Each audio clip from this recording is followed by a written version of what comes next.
I am often asked to come up with the 10 best or the 5 most or the 3 least or whatever, and I have difficulty doing that. I find it impossible because, especially in film, when different movies have nothing in common except perhaps celluloid, I mean, really nothing in common. What do you do when you get stuck on a movie line with a guy like this behind you? And when you ask me about comedy, it becomes much more difficult because comedy is something that the artfulness or artlessness of the filmmaker often has no impact on the comedy itself.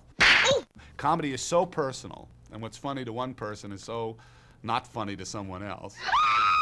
When I was a kid, I didn't like the Three Stooges because they were too brutal for me. But I loved Laurel and Hardy, and I loved Abbott and Costello. And as I got older, I saw that, in fact, Abbott and Costello, I mean, you know, Bud Abbott is much more brutal than Lou Costello. Go on down there and find out where Begum Street is. In a much harsher way than the Three Stooges. And I thought, well, what about the Three Stooges bothered me then?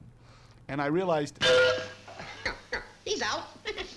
they were shameless exploitation guys working for Harry Cohn, churning them out, you know, and just get up against the wall, hit that guy with a hammer, you fall down. I mean, those shots where everyone's just sort of lined up, hitting one. I mean, they're artless. And in fact, now that's what I like about the Three Stooges. I enjoy the hell out of the Three Stooges. That's it.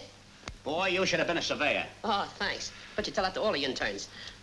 It's hard because the only rule is that there is no rules. So yes, there are certain scenes you can examine and explain why you think they're funny. In Toad in a Hole, the Laurel and Hardy film, which I adore, which I would love you to show in its entirety. But there's a moment when Stanley has a coherent idea, and he basically proposes to Ollie a business. One of the most interesting things about cinema, actually, is it can be extremely sophisticated in its storytelling, or extremely simplistic and equally successful. Comedy, there have been comedies. One of the things about Buster Keaton, as a director, he was extraordinary the way he used the camera. Extraordinary.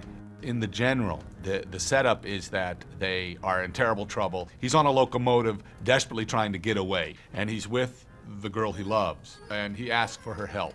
It's a very brief scene.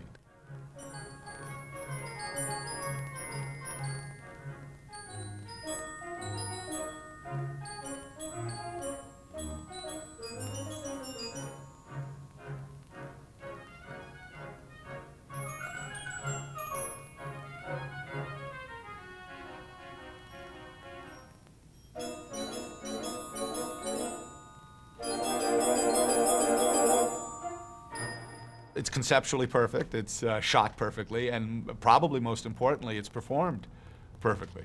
The physicality of what he does, you know, he goes for a throat and he ends up kissing her, the realization he loves her. I don't know. I don't know why it's perfect. This is the only comedy in the history of the Motion Picture Academy to receive Best Picture, which is Annie Hall. There's a scene in it that I love on every level. They're waiting in line to see a film, and they're being intruded upon by a pretentious guy in the line. It's like Samuel Beckett. You know, I admire the technique, but it doesn't hit me on a gut level. And Woody's response to it, both as a character in the film and as a filmmaker making a film. Probably on their first date, right? Probably met by answering an ad in the New York Review of Books. 30-ish academic wishes to meet woman who's interested in Mozart, James Joyce, and sodomy. Woody Allen's one of the few intellectual filmmakers who takes himself seriously that you shouldn't make fun of, because he's just so brilliant. He's amazing. I'm a big fan, and this is a scene from Annie Hall. Yeah, now Marshall McLuhan deals with it in terms of it being a high intensity, you understand? A hot medium. What I wouldn't give for a large sock with horse manure in it. Which he uses essentially What do you do when you get stuck on a movie line with a guy like this behind you? Wait a minute, why can't I give my opinion? It's a free country. He can give you. You have to give it so loud. I mean, aren't you ashamed to pontificate like that? And the funny part of it is, Marshall McLuhan, you don't know anything about Marshall McLuhan's work. Really? I happen to teach a class at Columbia called TV, Media, and Culture. So I think that my insights into Mr. McLuhan, well, have a great deal of validity. Oh, do you? Yeah. Well, that's funny because I happen to have Mr. McLuhan right here. So, yeah, just let me. Come over here a second. No, Tell him. I heard what you were saying. You know nothing of my work. You mean my whole fallacy is wrong. How you ever got to teach a course in anything is totally amazing. Boy, if life were only like this. And then there are films that are decidedly not comedies. And if you look at the films that are really dark, which would be horror, you'll find wonderful comedy in them. There's a moment in King Kong I've always treasured, waiting to see what Carl Denham has brought the public. Say, what is it anyhow? I hear it's a kind of a gorilla. Gee, ain't we got enough of them in New York? There's isolated moments in almost every great horror film. And I don't mean high style. I don't mean like that kind of gay wit that's in Bride of Frankenstein. I'm talking about moments that are often called comedy relief, although I think that's a misnomer, because I don't necessarily think that a laugh is a valve that takes off steam any more than a scream really is. There's this moment in Jaws that I think is a perfect example of, it's a horror moment that has a very funny thing in it. High tension has been building throughout the film. It's like built and built and built, and now they're off on this boat. The character played by Roy Scheider has been established as a landlubber, someone who's uncomfortable on the water. And he keeps wondering, is everything okay? And the shark appears in a very classic monster moment. This,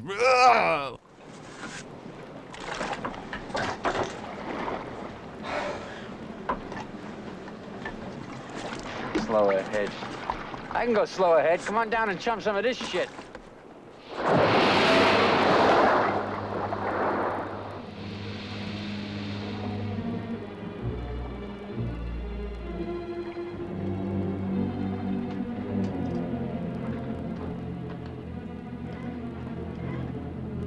You're gonna need a bigger boat.